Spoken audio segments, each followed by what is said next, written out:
Fan de crédit, en partenariat avec la Fédération du courtage en crédit. Bonjour à toutes et à tous, bienvenue sur cette nouvelle émission Fan du crédit. Aujourd'hui, on va parler de recrutement, de situation, d'état d'esprit et surtout de pouvoir être ou pas dans l'état d'esprit d'être indépendant. Pour notre métier, c'est souvent soit des franchisés, soit des cabinets qui s'installent, soit des mandataires. Dans tous les cas, le but étant de savoir c'est l'opposition entre salariés, non salariés, etc. Pour en parler autour de ce sujet, j'ai le plaisir d'inviter et de recevoir Samantha Dominguez. Bonjour Samantha. Bonjour fondatrice et dirigeante du cabinet SAM. Tout à fait. Voilà. Savoir, accompagnement, méthode. Exactement, et tu nous en parleras juste après. Jérôme Collas. Bonjour Jérôme. Bonjour Bruno. Cofondateur du réseau Holisto. Tout à fait. Alors le monde du courtage en crédit te connaît sous d'autres enseignes précédentes. Exactement. Mais aujourd'hui, les Normands sont présents en force grâce à toi. Merci. Et enfin, grand plaisir de revoir Nathalie Dubier. Bonjour Nathalie. Dirigeante et cofondatrice du cabinet Alixir également. Donc, qui est un cabinet spécialisé dans l'accompagnement des enseignes de franchise. Exactement. S'associer principalement. Pas que, mais principalement. Mais principalement. Et donc, vous allez pouvoir effectivement rapidement exposer ensuite les grandes lignes de vos structures. Et puis, on va tout de suite embrayer sur le sujet lui-même. Alors, le sujet lui-même, ça fait plusieurs années que je lis des enquêtes de part et d'autre. Tout le monde est prêt à s'installer, à devenir, chef d'entreprise, indépendant. La notion de valeur du travail, elle est quand même bien remise en question également. Devenir son propre patron, c'est quoi ? C'est aussi bien dans l'immobilier que dans les services financiers, puisqu'on est quand même plutôt sur des chaînes avec des auditeurs qui touchent à ces métiers-là. Qu'est-ce que ça implique ? Et là, on a un grand vide, c'est que la plupart du temps, on n'est pas préparé à ce changement. Il y a une aspiration, mais on n'est pas forcément préparé à ce changement. Et la différence, c'est quand on est confronté à cette réalité, on s'aperçoit que les gens qui avaient cette aspiration-là ne sont pas forcément au rendez-vous parce qu'ils n'étaient pas, comme je l'ai dit à l'instant, préparés à tout ce qu'ils allaient rencontrer. Alors, bien évidemment, est-ce qu'on est responsabilisé ? Est-ce qu'on permet à ces candidats de l'entreprise d'être suffisamment armés pour pouvoir affronter, parce que le terme n'est pas neutre en France, affronter ce sujet et ce statut ? Voilà l'objet du débat d'aujourd'hui. Donc, bienvenue à vous. Alors, je vous avais promis, donc je vais vous redonner la parole pour présenter un peu vos cabinets, puis on va enchaîner ensuite directement sur le vif du sujet. Sam. Eh bien, je suis ravie d'être là pour partager un petit peu ma vision assez jeune de l'entrepreneuriat. Moi, je dirige depuis peu un cabinet conseil qui accompagne les dirigeants et les managers dans la posture, la responsabilité managériale et l'aide à la décision principalement. Je fais aussi de la formation parce que tout est lié finalement dans cet accompagnement, on va dire, sur mesure. J'ai eu la chance de pouvoir faire 15 années de salariat aussi, parce que c'est une chance, il faut se le dire, et de basculer depuis l'année dernière sur cette voie de l'entrepreneuriat, cette aventure entrepreneuriale qui m'a été une porte qui s'est ouverte, on va dire une réflexion qui a germé depuis pas mal d'années. Et donc c'était pour partager avec vous cette vision-là. Et puis en effet, le fait d'être préparé à cette posture, parce que malgré tout, il y a pas mal de choses qui sont dites, beaucoup de succès qu'on peut voir de part et d'autre, mais il y a la réalité du quotidien d'un chef d'entreprise.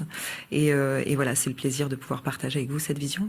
Oui, j'aime bien, et je pense qu'on en reparlera, j'aime bien cette image, cette infographie qui a beaucoup circulé, c'est par vague, c'est de l'iceberg, en fait, avec la partie émergée, où on pense que le chef d'entreprise, et Dieu sait si en ce moment le contexte politique s'y prête, en tout cas il est exploité, on a l'impression que tout va bien, et en fait il y a la partie immergée de l'iceberg, où derrière, on oublie que c'est de la contrainte, de la sueur, des désagréments, et un certain nombre d'échecs parfois. Exactement.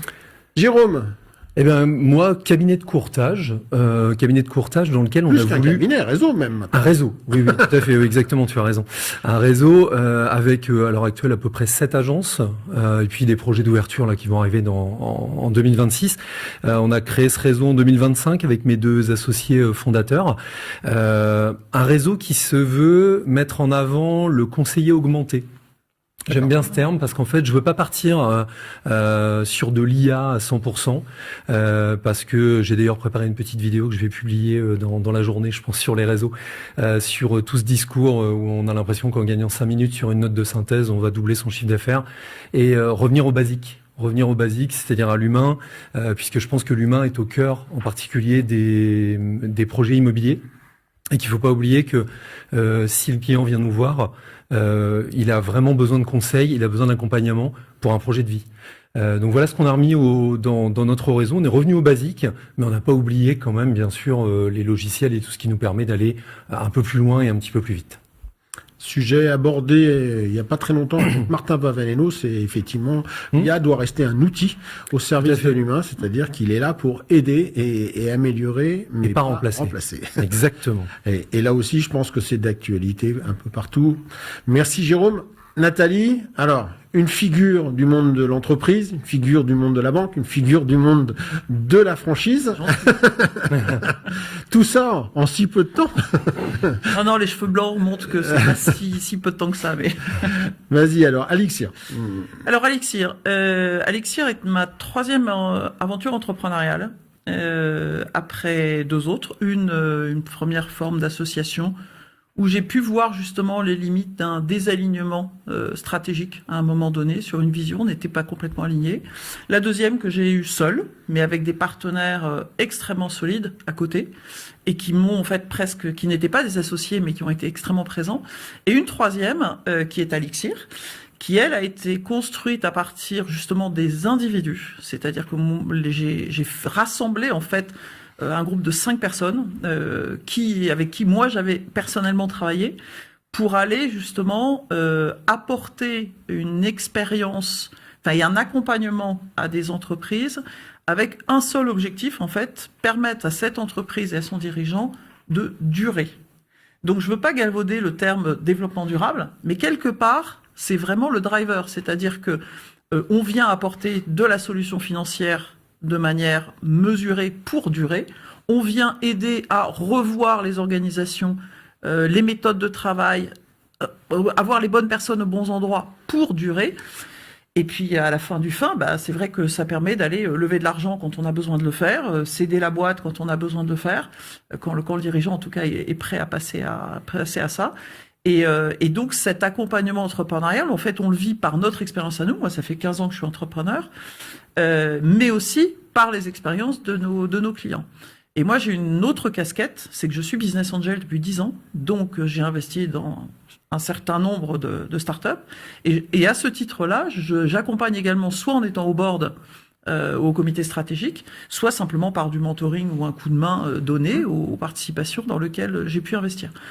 Donc l'entrepreneuriat, je l'ai vu, mais je l'ai vu tard. Et je pense que c'est intéressant de dire aussi, notamment pour ceux qui se posent des questions en venant du salariat, c'est que moi j'ai commencé à bosser dans les années 80 et qu'à 80, jamais de ma vie j'aurais imaginé devenir entrepreneur. Et après 23 ans de banque, il y a un moment où ce que je vivais ne me convenait plus en fait. Et j'ai compris après, notamment grâce à des solutions RH et vraiment des outils qui ont permis de mesurer le pourquoi j'avais besoin d'élargir ce scope. Et je pense que c'est ces démarches-là qui sont peut-être intéressantes à partager. Ça n'est que mon expérience, peut-être celle de mes clients aussi. Mais c'est vrai que ces transformations, je les ai vécues à plusieurs reprises et je les ai vues aussi à plusieurs reprises. J'en ai été le témoin, voilà. Eh ben, ça va être un témoin qui va bien embrayer sur la première question, puisque on évoque cette aspiration entre guillemets à devenir chef d'entreprise, être à son compte, comme on aime bien le dire.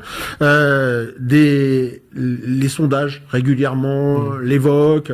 Moi, la dernière que j'ai en date, qui est la plus sérieuse, en tout cas que j'avais, c'était en mars 2024. C'est Opinionway qui le faisait pour le compte du salon des go-entrepreneurs et du MEDEF. Il faisait état de 48% des salariés qui étaient avec une aspiration potentielle à s'installer, dont dont la moitié, c'est-à-dire presque 25% des salariés qui seraient prêts à sauter le pas. Alors, bien évidemment, le contexte économique peut jouer dans un retard ou pas dans un effet retard, mais c'est une aspiration forte, et je me souviens même d'un ancien sondage un peu plus, qui faisait référence, c'était quasiment 3 cadres sur 4 qui espéraient à un moment ou un autre devenir patron. Alors, c'est bien, devenir son propre patron, c'est bien.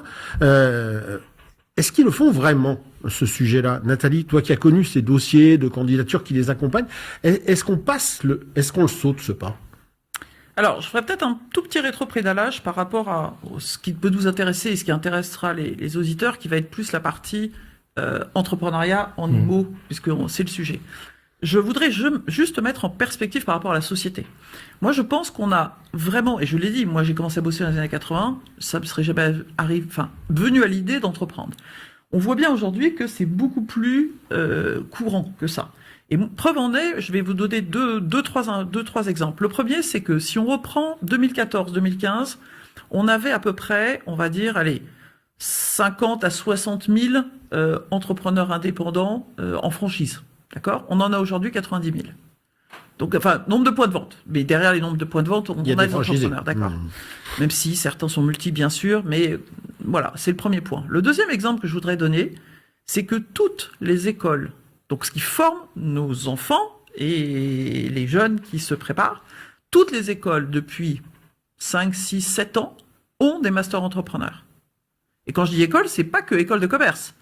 On est face à des structures où même les grandes écoles d'ingénieurs, soit ont créé leur, soit se sont associés avec leurs voisines HEC, SCP, ESSEC, etc., le M Lyon ou l'EDEC, pour aller rapporter une brique master entrepreneur à la brique d'ingénieur. Et la troisième constat qu'on fait, c'est qu'ils ont tous des incubateurs. Aujourd'hui, Centrale en a un, Centrale Supélec, pardon, Polytechnique en a un, et ils ont tous ce genre d'incubateur. Donc déjà, on sent que dans la dynamique de l'entrepreneuriat, elle part de loin. C'est-à-dire que nos jeunes sont déjà accompagnés, formés, et s'ils veulent se lancer, ils peuvent le faire. Donc ça, c'est quand même le premier gros constat. Effectivement, le deuxième, c'est le nombre de points de vente qui augmente. Et le troisième, c'est que moi, en tant que business angel, je vois des dossiers de start-up tout le temps, puisqu'on les évalue, on regarde si on y va, si on n'y va pas, etc. Quand on regarde les âges des fondateurs, on a tout type d'âge. On a des gens, moi je pense que le dossier dans lequel personnellement j'ai investi, la boîte a été créée par 3 jeunes qui avaient 22 ans et qui en ont que 25 aujourd'hui, je précise. Et le plus âgé, peut-être 50 et quelques années. Donc on voit bien qu'on est sur un scope extrêmement large. Et ça, c'est une réalité de société pour moi, bien plus qu'une notion de mode. On est vraiment sur une dimension de société. Après, est-ce que tout le monde peut y aller ? On va réaborder ça un peu plus en détail, et effectivement, cette pluralité, et on va s'apercevoir que, j'imagine que tu me confirmeras, mais cette pluralité de séquences d'âge correspond pas forcément aux mêmes aspirations et aux mêmes typologies d'entreprises, et puis on est aussi dans une période. On va l'évoquer, mais cette notion de start-up qui lève des millions et puis qui d'un seul coup enrichit les personnes. Beaucoup moins. Oui, mais ça a eu aussi son effet un peu comme les influenceurs. Sam, donc ce sujet-là aussi, tu l'as vécu, tu l'as rappelé tout à l'heure dans ton parcours. Du salariat, il y avait eu aussi un petit peu de statut un peu hybride, et puis etc. Et puis maintenant chef d'entreprise. Ton vécu, tes ressentis par rapport à ça? Alors ça me parle beaucoup cette étude parce que je suis dans la tranche d'âge, on va dire, que tu évoques. Évoquer les jeunes, c'est ça? Oui, faut le dire. Absolument. Il y a des cheveux blancs, mais quand même. Non, mais c'est important. Il y a pas d'âge pour entreprendre. Tu le disais sur les sociétés que tu accompagnes, mais pour autant passer le cap, c'est un déclic qu'on peut avoir. Alors pour ma part, après, comme tu disais, j'ai été manager, directrice. J'ai eu des fonctions de direction. Ces fonctions-là, et notamment les cadres, se rapprochent peut-être un petit peu plus du passage à l'acte. Pourquoi? Parce que je pense qu'il y a quand même une forte appétence à la responsabilité responsabilité. Normalement, tu es dans des postes où tu as déjà, et puis moi ayant une forte valeur travail, avec forcément entreprendre dans l'entreprise, des fois il y a des opportunités comme ça, des entreprises qui vont te permettre aussi de visualiser un semblant d'entrepreneuriat, c'est-à-dire que la notion de risque en effet reste à l'entreprise, mais la responsabilité de la mise en œuvre. Exactement. Cette mise en œuvre, finalement, c'est connaître l'entreprise, la trésorerie, les charges, qu'est-ce qui se passe quand le client est pas là, les périodes creuses, tout ça, normalement, on l'appréhende déjà dans une posture de salariat, mis dans un contexte un petit peu entrepreneurial. Moi, c'était mon cas. Donc, j'ai eu, en effet, cette chance de 15 années de salariat qui m'a permis, en effet, de me dire, est-ce que j'ai pas atteint mon plafond de verre, comme beaucoup de jeunes peuvent se le dire après une carrière plus ou moins, voilà, j'ai eu la chance de pouvoir terminer sur une fonction de direction. Et finalement, ce passage à l'acte, il arrive au moment où la graine est semée, souvent quelques années avant. Ça vient pas comme ça, je pense, du jour au lendemain. Ça vient toujours du fait que, au bout d'un moment, on arrive, comme j'ai dit, à son plafond de verre et à cette volonté de se dire qu'est-ce que je pourrais faire par moi-même pour faire en sorte, en effet, de construire quelque chose. Alors moi, ce que je regarde dans ce sondage-là, c'est simplement le fait de se dire que, en effet, il faut comprendre l'entrepreneuriat et comprendre l'entrepreneuriat au quotidien, parce que je pense qu'on a assez d'informations aujourd'hui pour savoir ce qu'est une entreprise, ce qu'est le statut d'entrepreneur. Mais le comprendre au quotidien, c'est aussi se dire que il faut pas que ce soit une échappatoire. Pour moi, je dis toujours, alors j'accompagne des jeunes aussi, je veux dédier du temps à ça. Je dis toujours que ça doit pas être une échappatoire, ça doit. C'est un choix et pas un rejet. Exactement, parce que notamment sur des postes d'encadrement, il y a des circonstances qui ont pu être la rigidité de l'entreprise, le fait que tu ne puisses pas exploiter ou exprimer tout ton potentiel, tu te sens un petit peu bridé dans ton poste. L'entrepreneuriat va permettre ça, hein. C'est pas un mythe que de dire il y a de la liberté, il y a de l'autonomie, il y a du sens quand on construit un projet, mais ça doit pas être une échappatoire, parce que je dis toujours que c'est plutôt un amplificateur, moi, l'entrepreneuriat. Ça amplifie tes forces, mais ça amplifie énormément tes faiblesses. Et ça, il faut pas l'oublier. Donc, c'est vrai que je mets toujours un point d'honneur à dire attention, il y a quand même de vraies habitudes issues du salariat qui peuvent porter défaut ensuite à l'entrepreneuriat. Et ça, faut en être conscient. Il y a quand même une certaine sécurité. On peut construire sa sécurité dans l'entrepreneuriat, mais c'est vrai que pour moi, c'est vraiment un amplificateur de toutes tes forces et tes faiblesses. Et ça, faut en être conscient dans le quotidien de l'entrepreneuriat. Donc moi, pour ma part, ça a été un moyen de construire quelque chose avec du sens, en ayant et en mettant en pratique toute l'expertise que j'avais eue. Un petit peu comme toi, je me suis pas prônée coach du jour au lendemain. Je suis très opérationnelle, très terrain. J'accompagne des managers qui ont connu comme moi la pression de la décision, la pression du quotidien. J'ai pas fait un rejet du salariat, parce que je dis toujours que c'est pas un échec que de revenir au point de départ. Si toutefois l'opportunité se présente ou qu'il y a un retour en arrière, il faut pas que ce soit vu comme un échec. En France, encore culturellement, on a un problème avec ça. C'est-à-dire que si on met un stop à quelque chose... Ah oui, un énorme problème avec à tout niveau. À tout niveau. Dans l'éducation et dans l'enseignement, c'est la même chose. C'est-à-dire quelqu'un qui sort du cursus et qui va sur de l'entreprise, quand il reprend des études, déjà, il n'y a rien qui est fait pour s'aménager. Et deuxièmement, on le prend comme quelqu'un qui a besoin de se recycler. Oui. Alors qu'en fait, au contraire, il va s'enrichir de cette expérience. C'est exactement ça. Moi, quand j'ai annoncé l'entrepreneuriat, il y a souvent donc l'entourage qui va te dire bon courage. Alors, c'est hyper anxiogène, faut se le dire, parce qu'on se dit, mais oui, bonne chance, bon courage, alors que bon, être démuni de courage, c'est problématique, mais bon, derrière cette aventure entrepreneuriale, il n'y a pas que des points forcément négatifs. Si on le fait, c'est qu'on veut donner du sens à quelque chose, et ça, faut juste en être conscient. Faut juste être conscient du quotidien, parce que souvent, on a les grosses success stories qui émergent, notamment sur les réseaux et auprès des jeunes et des cadres. On ne voit que ça, mais comme tu dis, le dessous de l'iceberg, il est bien réel, et c'est pour ça qu'on en parle de plus en plus. Maintenant, mettre en avant des échecs, des renoncements, faire marche arrière, ça fait aussi partie de la vie entrepreneuriale. Et moi, je pense que depuis 5-6 mois, j'ai plus appris que sur ces 3 dernières années. Jérôme, alors, On va recentrer sur la Oui. partie intermédiation bancaire parce qu'on parle de l'immobilier Oui, et du courtage.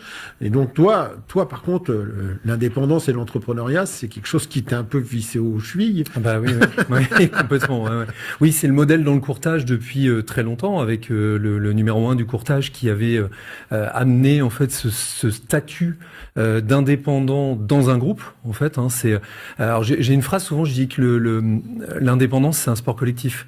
Et je trouvais que ce modèle était vraiment très intéressant. J'ai toujours trouvé ce modèle intéressant parce qu'en fait, c'est un modèle dans lequel on est indépendant, mais on est accompagné, on est épaulé. Et c'est vrai que on va sûrement en parler après, mais l'indépendance, c'est aussi en effet des échecs ou au moins des moments de doute. Et le fait d'être dans un groupe et d'avoir des méthodes, d'avoir un suivi, d'avoir un accompagnement, c'est quand même quelque chose qui peut largement aider à la réussite. Et puis après, on prend son envol, on part dans d'autres réseaux, comme j'ai fait moi-même d'ailleurs. Mais je reviens sur une chose qui est intéressante, c'est que justement, dans le courtage ou peu importe dans quel domaine, il y a quand même des facteurs actuellement qui poussent les entrepreneurs à démarrer, enfin qui poussent au moins les gens à devenir entrepreneurs et à n'importe quel âge. En effet, c'est primo les réseaux sociaux et les exemples de réussite, alors bon, souvent qui sont un peu romancés, mais c'est pas grave, ça donne envie. Justement, ces réseaux sociaux et ces moyens de communication qui permettent aussi de démarrer tôt. Moi, je vois des jeunes de 16-17 ans qui ont déjà une monétisation de leur contenu. Donc, c'est-à-dire qu'ils commencent déjà à toucher de l'argent de par des plateformes comme TikTok, comme Instagram, etc. Donc, en fait, c'est déjà être entrepreneur. Parce que c'est déjà commencé à gagner un petit peu d'argent. C'est des petites sommes, mais ça permet quand même. Et puis, il y a eu un gros accélérateur qui est le Covid, qu'il faut pas oublier. En 2024, je crois, c'est là où il y a eu le record d'inscription au greffe. Il y avait 1 100 000 entrepreneurs inscrits sur une année contre 960 000 qui était le précédent record avant Covid. Donc il y a eu vraiment une accélération. Pourquoi ? Parce qu'en fait, on s'est rendu compte qu'on pouvait travailler aussi de chez soi. On n'était pas obligé d'avoir des locaux très coûteux. Et on pouvait travailler autrement. Et ça aussi, ça vient bouleverser le domaine du courtage, hein, puisque à l'heure actuelle, nous, dans notre réseau, on se pose des questions sur la légitimité encore d'avoir une agence, d'avoir des locaux qui sont coûteux en loyer, en entretien, etc., alors que des fois, les clients ne les utilisent même plus. Et puis, les entrepreneurs n'utilisent pas forcément les locaux. Ils sont maintenant à droite, à gauche. Il y a une conception du travail qui a été complètement revue et repensée. Et ça, l'accélérateur, ça a réellement été la crise sanitaire. Alors, tu évoquais, on faisait cette petite boutade sur le fait d'être entrepreneur depuis longtemps.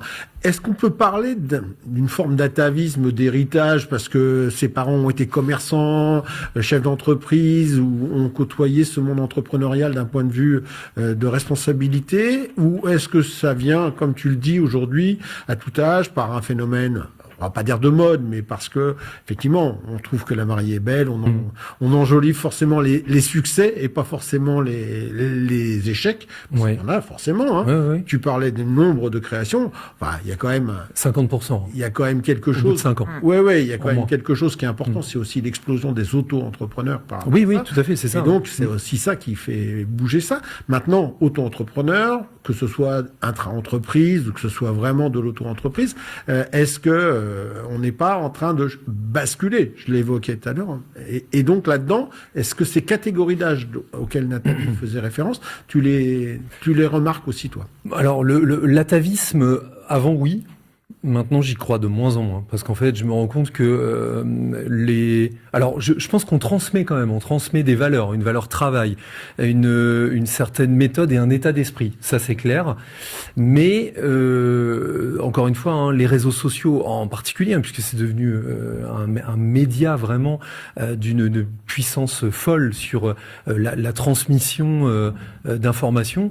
Les réseaux sociaux ont mis en avant des réussites et ont poussé des jeunes à démarrer pour justement peut-être quitter le modèle familial, au contraire de l'atavisme qu'on voyait en effet précédemment. Samantha, qu'est-ce que tu... Moi, je suis issue de 2 parents entrepreneurs hein, et j'ai commencé dans le salariat, donc mais je pense que ça aide quand même. Comme tu disais, en effet, mentalement, on est quand même assez conditionné. Moi, j'ai toujours vu cette notion de haut et de bas dans le quotidien, donc la notion de risque, je pense qu'elle est palpable même quand tu es jeune, voilà, au sein du foyer. Ça amène un certain conditionnement, c'est-à-dire peut-être une crainte qui est un petit peu moins forte que ceux qui n'ont pas connu le monde entrepreneurial auprès de parents ou grands-parents, c'est sûr que ça conditionne. Pour autant, je pense qu'il n'y a pas de catégorie particulière. Il y a surtout une forte envie de pouvoir fonder. Alors après, le problème, c'est tomber dans l'illusion justement de ces réseaux sociaux, de ces success stories, ou tomber justement dans une masse de contenu assez pas très différenciant. Voilà, le problème, c'est que se monter, ça devient, c'est facile. Alors le problème est l'avantage, parce que bon, on a quand même un pays qui nous permet de pouvoir avoir un certain filet de sécurité aussi quand on sort du salariat. Ça, faut se le dire. Entreprendre maintenant, on peut se le permettre. Voilà, il y a des pays qui ne le permettent pas, donc ça, il faut le dire. Mais c'est vrai que bon, l'atavisme, de moins en moins, je pense aussi. Il y a même de plus en plus, moi, de jeunes qui me disent et qui ne connaissent pas le monde de l'entrepreneuriat, qui vont, moi, c'est ce que je dis toujours, confondre un petit peu donc le sens et l'indépendance, et qui vont dire, moi, je fais un rejet total de l'organisation, voilà, de l'entreprise. Le CDI n'est plus du tout perçu comme le Saint Graal, alors qu'il y a quelques années, et ça a longtemps été le cas, c'était absolument nécessaire pour construire sa vie. Là, il y a un rejet total, total, c'est-à-dire que ce n'est plus une condition de réussite personnelle que d'avoir un CDI. Maintenant, la réussite pour les jeunes, pour les cadres, c'est d'arriver à trouver ce fameux équilibre, alignement, comme on dit beaucoup, ce qui est juste, parce qu'on a tendance à critiquer justement ces générations qui font émerger cette volonté d'un équilibre vie perso, vie pro, alors que finalement ils ont fait émerger justement cette tendance que je pense inconsciemment on avait tous envie de faire émerger, c'est-à-dire arrêter le sacrifice professionnel, aimer son quotidien, que ce soit dans le salariat ou dans l'entrepreneuriat, sauf que ça a beaucoup plus émergé côté entrepreneuriat. C'est là où le point d'entrée était à la liberté, à l'émancipation, à l'équilibre choisi parce que tu gères tes rendez-vous comme tu le veux, ce qui est une réalité. C'est pas un mythe, mais il faut juste se dire qu'avant d'en arriver là, un entrepreneur, il passe par des étapes qui sont réelles. Voilà, c'est un petit peu le mythe. Moi, je suis pour émanciper cette vision-là. Par contre, il faut pas se tromper sur le fait que avant d'en arriver là, il y a quand même aussi, malgré tout, des étapes. Et oui, des sacrifices, peu importe en fait le statut. Ça, c'est important de le dire. Donc on dit stop à l'angélisme, c'est ça. Oui, voilà. À tout niveau.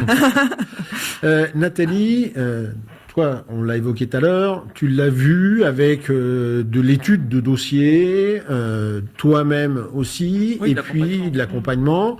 Quand tu étais dans le financement de la franchise aussi, etc., tu as accordé beaucoup de sens à ça. Est-ce que, justement, tu l'évoquais un peu tout à l'heure, ces classes d'âge, il y a des séquences qui correspondent peut-être même d'ailleurs à certaines autres séquences qu'on a l'habitude d'évoquer dans la vie des personnes. On passe les caps de la quarantaine, les caps de la cinquantaine, etc. Alors je pense, d'abord je partage totalement l'historique, la notion d'atavisme, effectivement, je n'y crois, c'était fondamental il y a probablement 20, 30, 40 ans, ça ne l'est absolument plus, ça j'en suis convaincu. Après entreprendre aujourd'hui, ou créer une entreprise, c'est quand même, il y a plein de possibilités qui du coup conditionnent des modes totalement différents. C'est très différent de créer une entreprise en solo-entrepreneur que de créer une entreprise avec des associés ou que de créer une entreprise avec de l'accompagnement. Alors, quand j'entends de l'accompagnement, typiquement en réseau, puisqu'on parle de courtage, comptage, franchise, mandataire et autres, c'est clair que ce sont trois statuts qui ne conduisent absolument pas au même quotidien. On n'est pas du tout dans la même posture, on n'a pas du tout les mêmes tâches, en fait, dans ces trois dimensions. Ça, je pense que c'est important de le comprendre. Après, ce qu'il faut aussi comprendre, c'est que chacun d'entre nous n'est pas forcément calibré pour fonctionner dans ces trois modèles. Donc, c'est important aussi d'aller comprendre exactement quels sont les plus et les moins de chacune de ces solutions, de façon à se dire, compte tenu de mes aptitudes à moi, compte tenu de ma posture, compte tenu de ma façon de travailler, je suis beaucoup plus adapté à telle ou telle solution. Donc ça, je pense que c'est vraiment des éléments extrêmement importants. Je vais donner 2 exemples. Si j'intègre un réseau, la première chose qu'on va me demander, c'est de respecter les règles, d'appliquer les process. Donc ça veut dire que je suis prêt à continuer à avoir une certaine discipline par rapport au cadre qu'on vient m'apporter. Sachant que ce cadre, il est positif, puisque c'est celui qui permet de réussir. Mais il n'empêche qu'on va me demander d'appliquer ça. Si en revanche, je veux être demain un créateur de réseau, ben, les qualités sont pas tout à fait les mêmes, puisque je vais plutôt aller chercher peut-être une forme de créativité, une forme d'efficacité opérationnelle. Je vais aller maximiser. Je suis peut-être passionné par la tech et je vois toutes les solutions tech qui vont me permettre d'exercer mon métier de façon beaucoup plus efficace, beaucoup plus opérationnelle, avec un ROI bien plus intéressant. Ben, c'est pas les mêmes qualités dans les deux cas. Il n'y a pas un qui est mieux que l'autre, mais en tout cas, une chose est sûre, c'est que l'entrepreneuriat derrière ne se fera absolument pas de la même manière. Et je pense que ça, c'est des choses qu'il faut appréhender en amont du projet. Parce qu'on n'est pas tous faits pour faire la même chose, en fait. Et je sais que ce sujet-là te concerne particulièrement. Tu travaillais beaucoup avec un progiciel qui, justement, alors j'aime pas ce terme anglais, mais je trouve pas immédiatement qui profilait un petit peu les situations, les états d'esprit, etc. Ouais. Et là aussi, on évolue. C'est-à-dire que je n'étais peut-être pas prêt à 30 ans. Je suis peut-être devenu plus mature à 40 ans ou au contraire. Je suis prêt à prendre ces risques téméraires à 30 ans et à 40, je suis plus réticent. Un contexte familial, économique, financier, personnel, etc., etc. Alors, sur ce sujet-là, j'ai peut-être une position qui sera pas partagée, mais c'est plutôt un ressenti. Moi, je suis j'ai l'impression, en fait, que plus on avance en âge, plus on arrive à un alignement entre qui on est et le projet qu'on conduit. Ce qui fait que cette notion de dire j'ai pris du risque à 30 ans, j'en prends plus à 40 ou à 50, ok, il peut y avoir des événements de la vie personnelle qui font que c'est possible. Mais je pense quand même que la notion de kiff, en fait, de besoin, de plaisir, qui pour moi est la clé principale de la capacité à beaucoup bosser. C'est-à-dire qu'à un moment donné, moi j'ai été cadre dirigeant dans la banque, c'est vrai que je m'éclatais dans une partie de mon travail. Puis à un moment donné, il y a une partie qui ne m'a pas plu. Et en fait, c'était devenu tellement bloquant que c'était plus possible. C'est-à-dire le désalignement était total. Et je ne comprenais pas pourquoi. La bonne nouvelle de ce système de profilage que tu évoques, c'est que j'ai compris ce qui avait bloqué. Et je pense qu'autant que dans ma vie perso, j'ai effectivement, professionnelle en tout cas, personnelle et professionnelle, j'ai réellement évolué en m'alignant de plus en plus sur qui je suis. Et je crois fondamentalement que c'est par là que ça marche, en fait.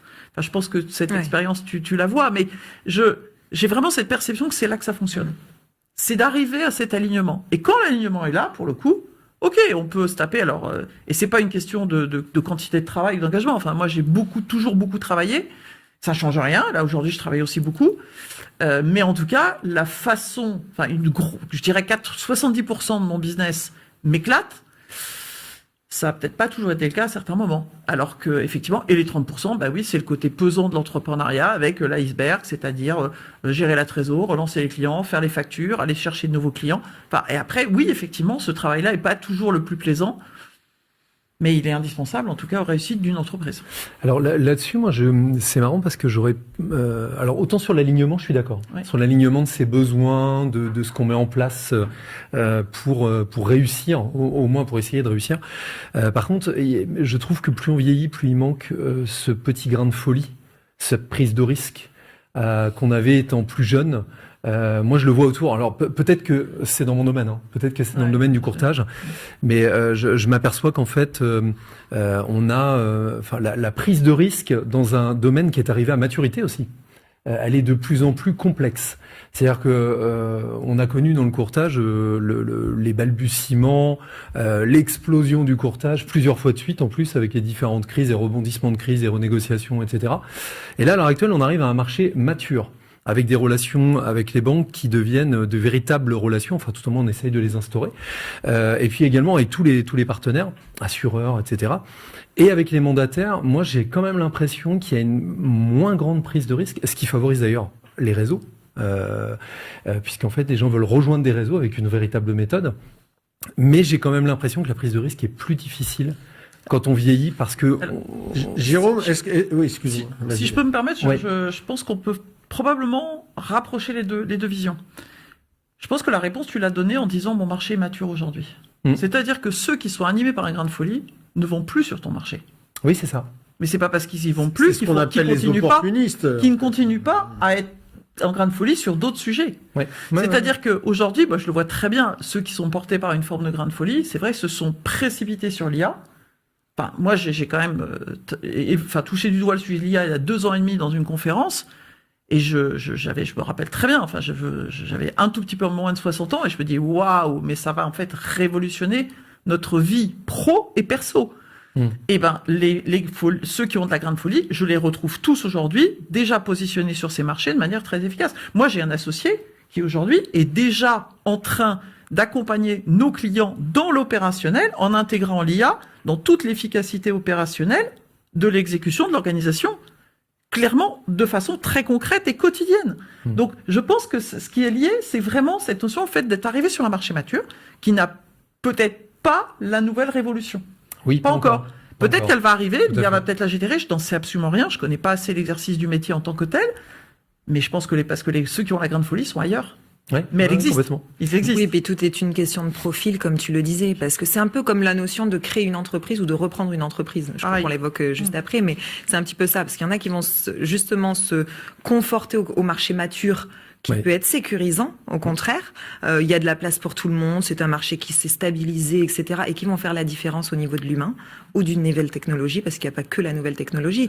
On va se dire c'est un marché mature où tout le monde a sa place. Ce qui va faire la différence, c'est que toi et moi, on est différents dans notre approche relationnelle avec le client, etc. Ça peut être extrêmement rassurant. Et d'autres qui vont se dire hors de question d'aller sur un marché, je vais aller me nicher, j'ai le grain de folie qui me permettra justement de créer de l'offre, aller chercher une nouvelle clientèle, etc. Je pense que c'est une question de profil. Moi, dans l'accompagnement, typiquement, si on ne regardait que l'état du marché actuel, on a plus envie de se dire, oula, il y a du coach de partout, il y a de l'accompagnement à tout va, il faut être certifié ou pas, et finalement on se dit juste, ok, qu'est-ce que je fais de mon expertise, comment je le fais?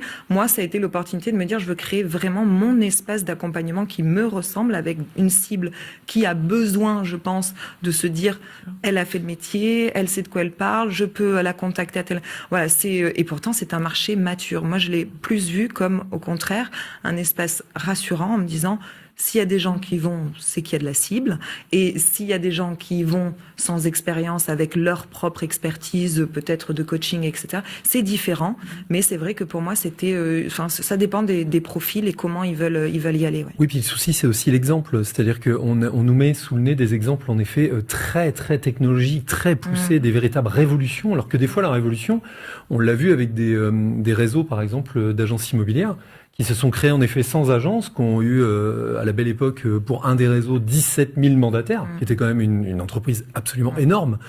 Et c'était ça la révolution. Et pourtant, quand on l'a vu arriver, on s'est tous dit, oui, bon, ça c'est rien. Parce qu'en fait, on voit tellement d'exemples de start-up comme Uber, comme de très grosses sociétés qui se créent, qui font des milliards.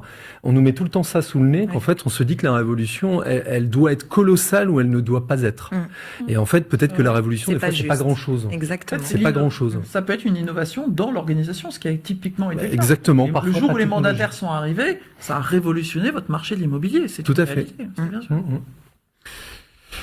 Alors, bien évidemment, on peut pas, même si on l'a qu'effleuré jusqu'à présent, on peut pas mettre de côté dans la décision de sauter le pas le sujet de la situation financière, de l'environnement familial et personnel. Est-ce que vous estimez les uns les autres ou les unes les autres que on est aujourd'hui préparé par rapport à ça?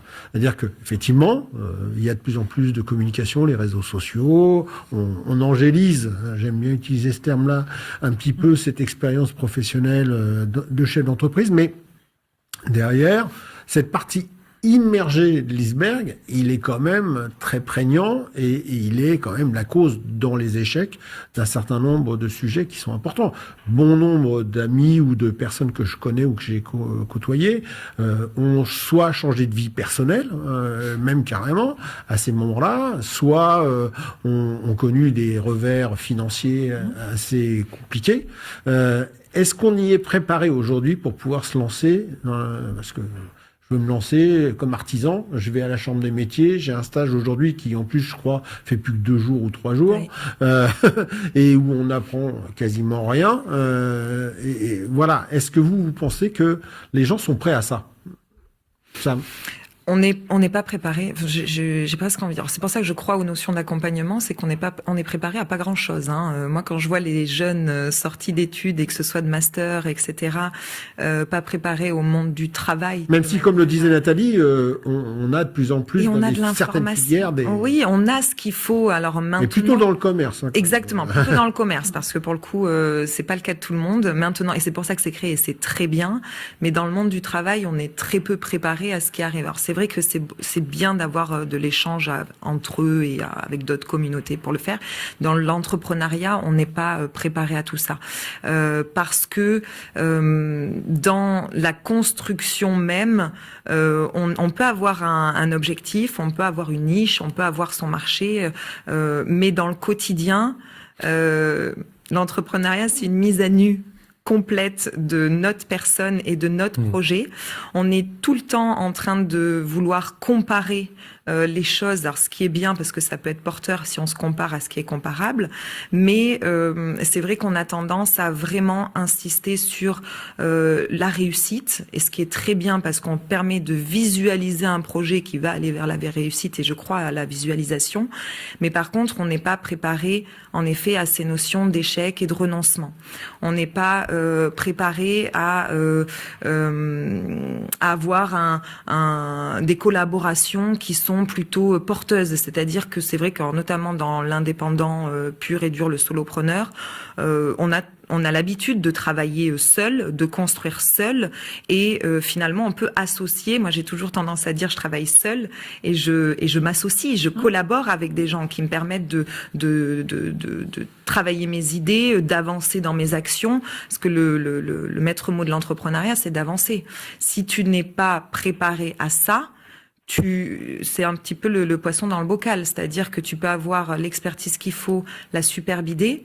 Si tu n'avances pas dans tes actions, tu peux germer au stade zéro tout le temps. En fait, tu restes à ce point-là en continu dans ta sphère seule. Et c'est là où moi, en échangeant avec beaucoup d'entrepreneurs, je vois ce qui, comme tu dis, passe à l'acte, c'est-à-dire il n'y a pas de recette magique, mais il y a des conditions à la réussite. Et ça, c'est important de le dire. Moi, je suis anti-recette. S'il y avait une recette, tout le monde réussirait. Donc, ça sert à rien de dire ça. Par contre, il y a vraiment des conditions. Et comme tu le dis, pour moi, les conditions vraiment porteuses, en tout cas à la réussite et au fait qu'on avance, c'est le soutien de son entourage. Il faut se le dire, peu importe, alors qu'on soit marié ou pas. Oui, peu importe. L'entourage, c'est large. L'entourage personnel, oui, c'est indéniable, parce qu'on a tendance à se tromper là-dessus en se disant je suis seule, j'ai tout monté, je connais mon offre, j'ai mon expertise. Si l'entourage familial n'est pas présent, ne serait-ce et je parle pas de présent financièrement, présent en soutien moral et logistique, parce que ça fait aussi partie de ce soutien-là, ça peut être compliqué. Si on n'a pas travaillé sur soi, sur ses propres incertitudes, parce qu'on est tout le temps confronté à de l'incertitude, même quand ça fonctionne, si on veut étoffer d'une offre, si on est confronté en continu à l'incertitude. Et comme tu dis, la notion financière, moi je vois un énorme décalage, donc notamment sur des postes de cadre, de management c'est ma cible, le décalage entre ce que tu percevais avant et ce que tu perçois maintenant. Plus le fossé est grand, plus la notion et la pression en fait dans ton projet entrepreneurial est colossale. Et cette pression, elle est extrêmement négative. Autant tu as des pressions qui sont porteuses, mais le décalage entre ta rémunération et ton quotidien d'avant, et comme tu n'es pas préparé à ce qui t'arrive maintenant, plus c'est grand, plus c'est négatif. Et moi, donc, on travaille énormément aussi, que ce soit dans des clubs d'entrepreneurs, et parce que c'est très bon de travailler sur ça, sur ce décalage comme ça, cette perception que tu t'es fait de ton quotidien, qui n'est pas la réalité parce que tu n'as pas été préparé. Donc moi, je dirais que il n'y a pas de recette magique, mais il y a des conditions qui sont que en amont de ton projet, et ça c'est très intéressant de le dire, parce que c'est très facile de se lancer, tu dois penser justement à quel est ton niveau mental, ta structuration personnelle face à l'incertitude, à l'échec, au fait que ça ne peut ne pas se dérouler comme tu l'avais pensé, le fait d'être très bien entouré personnellement et le fait aussi financièrement de poser la structure, parce que tu vas devoir attendre avant de toucher, c'est faux ce qu'on entend, tu te lances, alors ça peut aller très vite parce que tu as un réseau, voilà, moi on avait tendance à me dire tout le temps, et c'est une réalité, tu as un réseau donc ça va aller, etc. Mais ça va aller, c'est pas constant. Je veux dire, la clientèle, il faut aller la chercher. C'est des montagnes russes. Voilà, c'est des montagnes Oui, russes. puis il y a le réseau parce que tu occupais un poste dans une entreprise qui avait un lien commercial et professionnel particulier. Oui. Après, quand tu es tout seul, déjà tu n'es pas sur le même sujet forcément. Ouais. Et la deuxième chose, c'est que entre l'affection qu'on peut te porter, bien etc., sûr, et le côté agréable de te rencontrer et de te côtoyer, et le fait de te confier du business derrière, c'est une chose différente. Et la compétence métier ne suffit pas, voilà. Exactement. Et ça, et on n'est pas préparé à ça parce qu'on se dit, je sais que je suis bon dans mon métier, j'ai tout ce qu'il faut, j'ai un bon relationnel avec les gens, etc. Mais connaître le monde de l'entrepreneuriat, c'est pas juste se dire, pour se monter, donc je vais avoir un expert comptable, etc. C'est pas ça la réalité. Et donc non, moi je pense qu'on n'est pas assez, en tout cas, préparé. C'est très bien que des cursus scolaires aillent dans ce sens, parce que je pense qu'il y a la notion de comprendre l'entreprise dans ses fondamentaux, mais il y a aussi, et c'est pour ça que là, le développement personnel est à son apogée.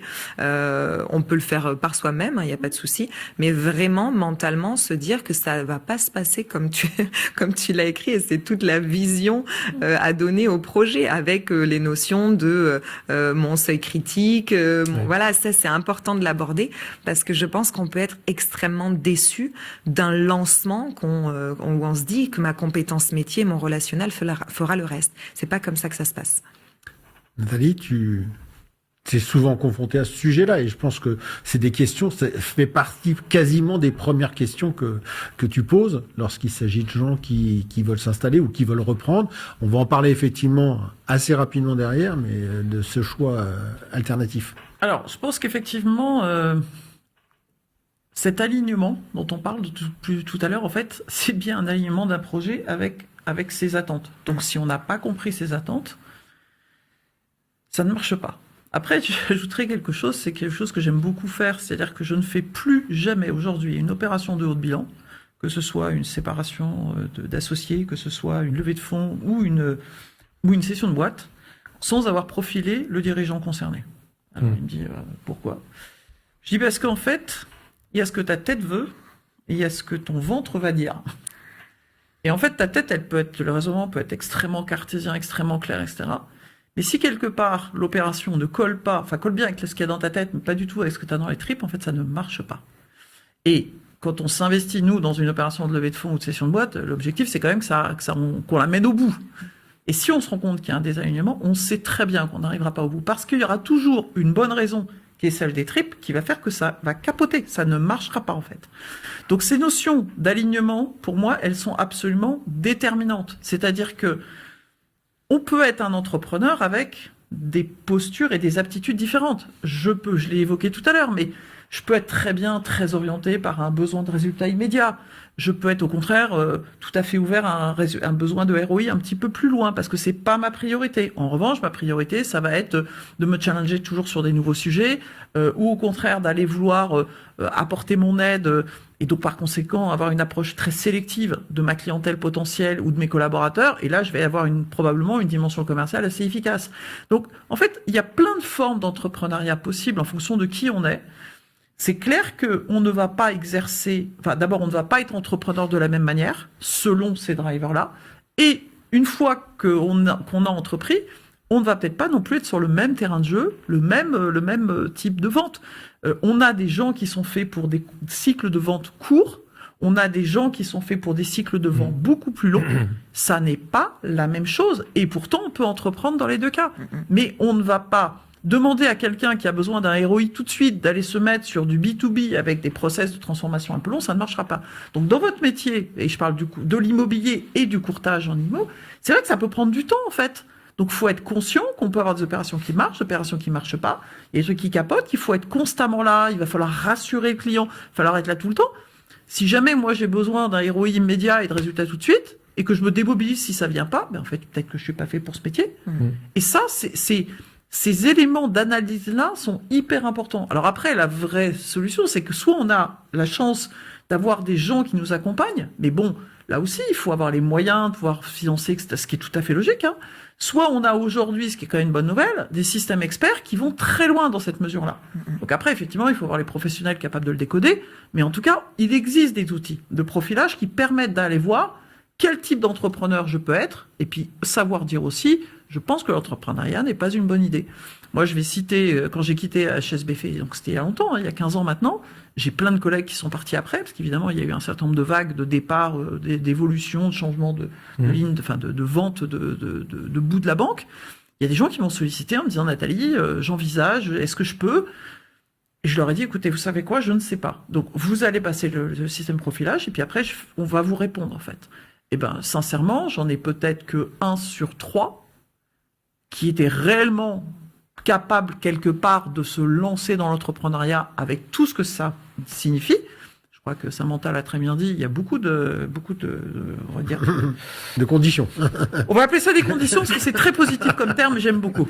Mais effectivement, il y a des pots de banane partout et que sincèrement, on n'est pas tous armés pour y faire face, tout simplement. Si je m'effondre à la première peau de banane, c'est pas la même chose que si en fait j'en prends une, puis 2, puis 3 et que je suis capable de rebondir. Donc ça c'est vraiment des éléments qui sont déterminants. Et moi, je sais quand ils sont venus me voir et qu'on a posé ces questions, certains, je leur ai dit avec beaucoup de pragmatisme, avec évidemment prenant les précautions, mais du pragmatisme de dire, je pense qu'il est préférable que tu cherches un job de salarié. Et ça n'est pas dévalorisant, c'est que tu seras bien meilleur dans un job de salarié que dans un job d'entrepreneur. Bien sûr. Alors, il y a des tas de choses passionnantes, il faut qu'on fasse attention à l'horaire, etc. Dernier sujet sur lequel je voulais avancer, qui était un petit peu et énoncé par Samantha et repris aussi par Jérôme, c'est quel choix. Je veux être chef d'entreprise, Nathalie l'évoquait, il y a plusieurs strates, on peut être auto-entrepreneur, voire intra-entrepreneur, il n'y a pas de problème, on peut être effectivement créateur, on peut s'intégrer dans des réseaux, quel que soit le régime de ce réseau, franchise, licence de marque, affiliation, etc. Il y en a plein, et je renverrai vers Nathalie qui maîtrise ça sur le bout des doigts.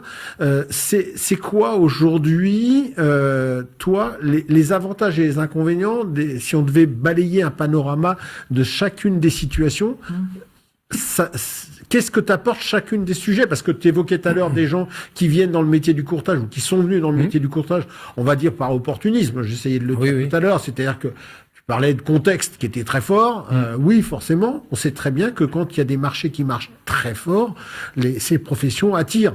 On le voit bien avec l'immobilier aujourd'hui où c'était plus compliqué. On a du mal à rentrer les sessions des étudiants en alternance et on a du mal à trouver les entreprises qui prennent les alternants. Donc, si on peut commencer à balayer chacune, un peu les avantages et ce qu'on peut attendre de chacune des situations. Oui, bien sûr. Alors, moi, clairement, personnellement, je ne pense pas que j'aurais entrepris seul. Je pense pas. Je l'ai fait à un moment, j'ai eu un commerce. Je l'ai fait même pas parce que j'étais associé d'ailleurs. J'ai toujours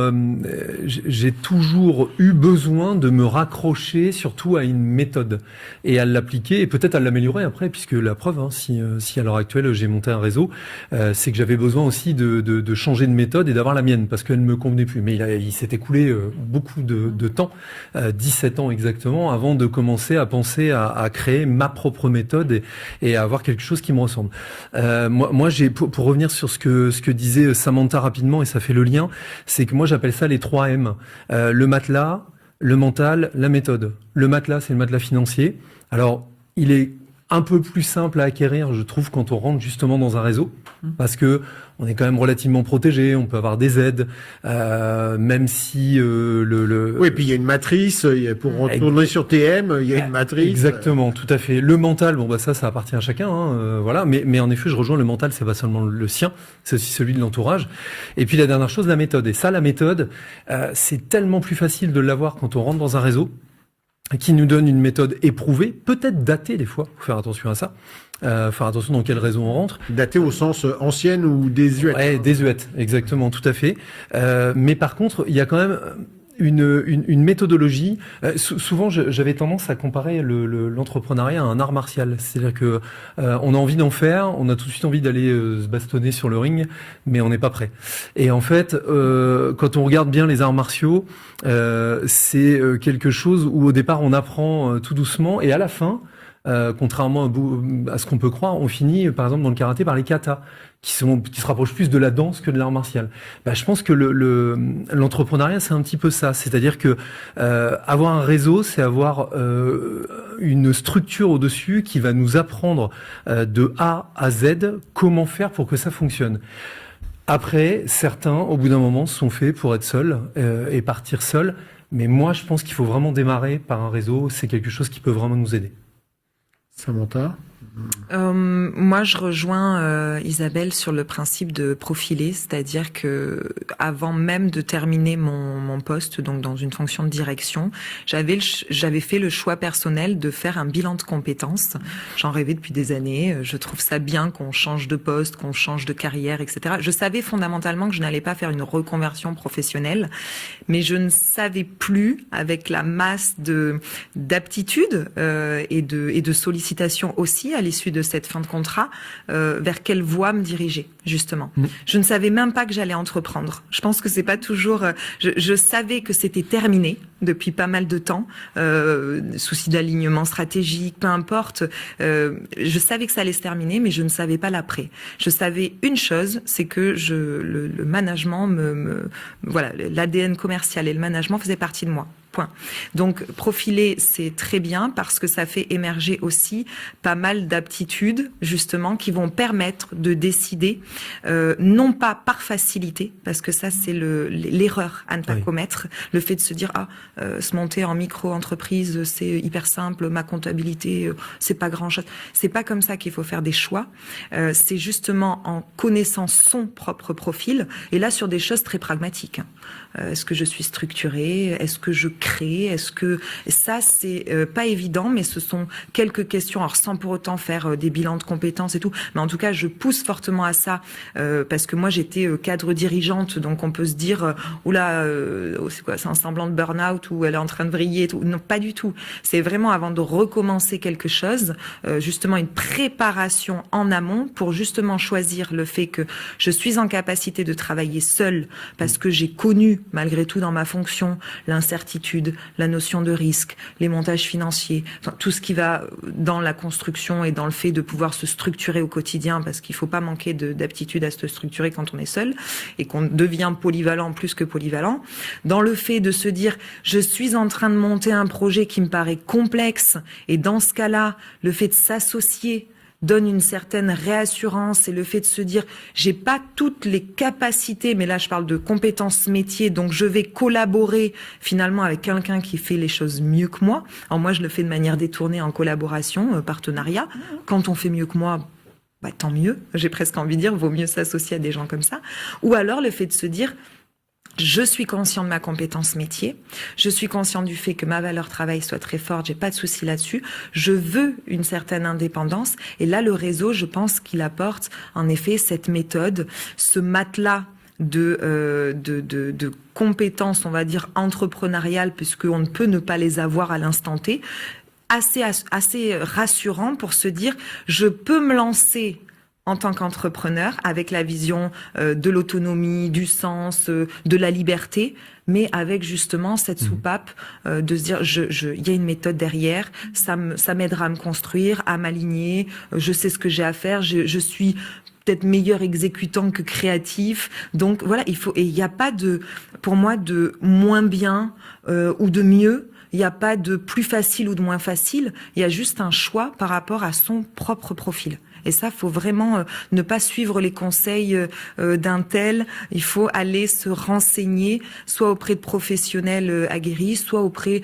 en effet, de son expert comptable, parce que il va avoir aussi des alignements stratégiques, etc. Ou même aller se renseigner sur des cibles. En bilan de compétences, il y a un exercice que je trouvais super, et LinkedIn est très ouvert à ça, faut se le dire. Il y a des gens qui qui vous répondront jamais. Mais si vous avez envie de vous renseigner, allez à la source de ceux qui ont ce statut-là, sur ce secteur-là. Envoyez un petit message. Je veux juste savoir comment ça se passe. Les gens sont très ouverts à ça. Maintenant, on est dans un partage d'expériences professionnelles. Il faut vraiment profiter de ce levier-là. Et ça, moi, on continue. Même en tant que chef d'entreprise, je n'hésite pas à aller poser des questions à des pairs sur comment tu fonctionnes. C'est le maître mot, le partage d'expérience pro, au lieu de se dire peut-être que, ou alors on m'a dit que. Je pense que c'est la meilleure possibilité pour se planter, au lieu d'aller à la source. On a trop d'informations qui polluent aujourd'hui. C'est très facile d'avoir une masse d'informations. Quoi de mieux que de s'adresser à un professionnel pour avoir ces réponses? Et je rebondis juste sur une chose, Bruno, c'est que sur ce que tu viens de dire justement, je suis entièrement d'accord. Quand je parlais de réseau, je parle pas forcément d'un réseau type franchise. Je peux parler aussi d'un réseau parce qu'en fait, on se rend compte qu'à l'heure actuelle, les entrepreneurs ont besoin de réseaux. C'est des clubs business. Tout à fait. C'est LinkedIn. LinkedIn est un véritable réseau à part entière dans lequel on peut aller chercher de l'info et des contacts. Et à l'heure actuelle, les entrepreneurs ont besoin réellement, ont beaucoup de mal à rester seuls. Et je pense que c'est bien. Attention aux sirènes aussi des clubs business et d'autres réseaux. Mais je pense qu'en effet, il y a besoin de se regrouper, il y a besoin de discuter maintenant. Et pas forcément dans une franchise. Ça peut être aussi chacun de son côté, mais de se regrouper et de discuter un moment. Nathalie, je vais te laisser le mot de la fin parce que le temps tourne très très vite.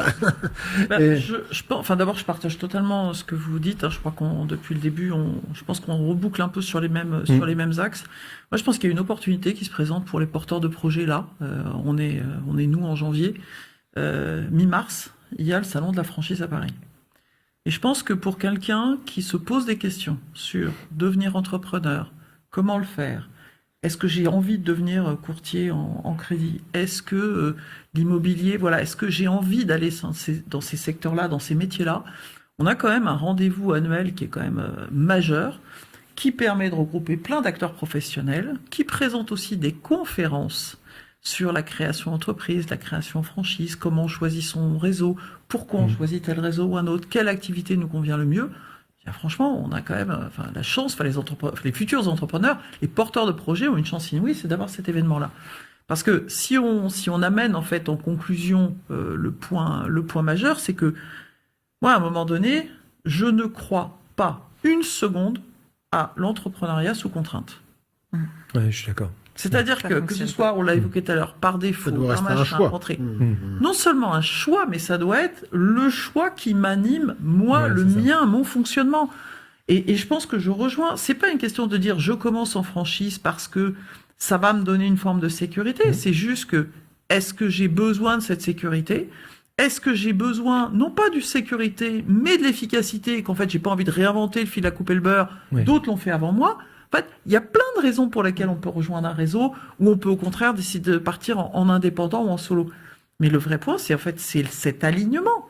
Parce qu'une chose est sûre, c'est que l'entrepreneuriat sous contrainte, ça ne marche pas. Ça ne fonctionne pas. Moi, je terminerai sur le dernier point, c'est la partie financière, parce qu'on l'a peu évoqué, c'était pas le but du jeu. Mais en revanche, ça en fait partie. Il faut faire deux choses, je pense. La première chose, c'est il faut préserver sa sécurité personnelle. C'est-à-dire que si on est marié, si on a des enfants, si on a des contraintes financières, qui existent, quelles qu'en soient les raisons, il faut quelque part mettre en sécurité ce truc-là. C'est-à-dire qu'on ne vend pas sa maison pour mettre un apport dans un projet. Jamais de la vie, quoi. Ouais. Alors, sauf si c'est un choix de couple, qu'on déménage à un endroit où l'habitat coûte 3 fois moins cher. Ok, dans ces cas-là, il n'y a pas des sujets. Mais voilà. Donc, je pense qu'il faut quand même prévoir ces éléments-là, parce qu'on les a pas évoqués, c'était pas vraiment le sujet. Mais quand même, la première cause d'échec, c'est à un moment donné se retrouver en situation où on n'a plus de trésorerie, on n'a plus de marge de manœuvre face à une situation qui s'est dégradée. Que ce soit dégradé parce qu'on a mal fait son travail, que ce soit dégradé parce que le marché s'est retourné, que ce soit dégradé parce que j'ai eu un accident de vie et que je n'ai pas pu faire, quelle qu'en soit la raison, il faut un matelas. Alors le matelas, là, en l'occurrence, on revient au matelas financier. Mais voilà, donc je pense qu'on peut peut-être, pas d'entrepreneuriat sous contrainte, mais avec un petit peu de sécurisation financière personnelle. Tout à fait. Eh ben, écoutez, moi, je suis que frustré de devoir couper la fin de l'émission. En tout cas, merci pour vos conseils, merci pour votre franchise. Je vous rappelle que les uns les autres peuvent aussi vous interroger, du coup, puisque vous avez ouvert cette porte. Donc ça fait partie à ça. Vous êtes tous joignables sur LinkedIn. Les gens retrouveront vos coordonnées ou en tout cas vos noms, prénoms sur notre capsule. Merci beaucoup. Quant à vous, chers auditeurs, je vous souhaite une très très bonne journée et puis je vous dis à très bientôt pour une prochaine émission des Fans du Crédit.